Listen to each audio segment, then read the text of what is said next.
Ölkədə və dünyada baş verən ən son hadisələrdən xəbərdar olmaq üçün videonu bəyənib, kanala abunə olub, bizə dəstək ola bilərsiniz.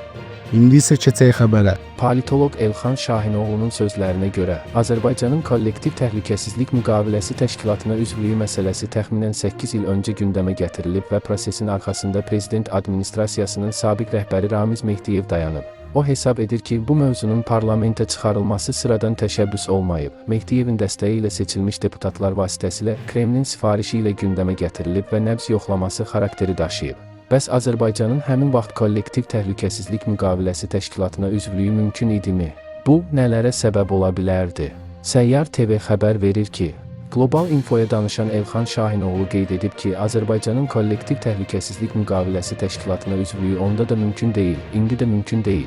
Birincisi, bir çox reallıq dəyişib. Lakin yenə də keçmişə nəzər yetirmək lazımdır. Məsələn, əvvəllər rəsmi Bakı kollektiv təhlükəsizlik müqaviləsi təşkilatına məsafə saxlayırdı və bunu işğal vəziyyəti ilə əsaslandırırdı.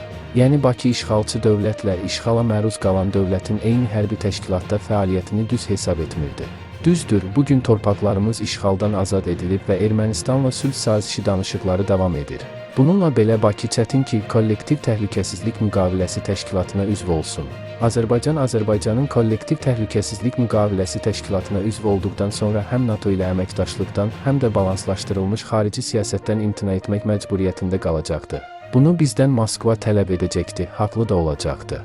Bir hərbi blokun üzvü ona qarşı olan hərbi blokla əməkdaşlıq etməməli və balanslaşdırılmış xarici siyasət yürütməməlidir. 200 illik Rusiya əsarəti bizə yaxşı dərs olub.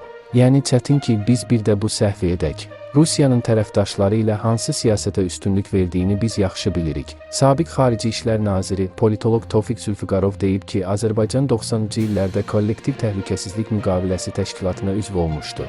Sadəcə parlamentimiz bu qərarı ratifikasiya etmədi. Yəni biz üzvlüyü dayandırmışıq. Çünki Ermənistan həmin vaxt işğal siyasətindən çəkilmədi. İşğalçı ilə işğala məruz qalan eyni yerdə ola bilməz axı. Bu bizim mövqeyimiz idi. Həmin vaxt Qarabağ işğalda olduğu üçün kollektiv təhlükəsizlik müqaviləsi təşkilatına üzv ola bilməzdik.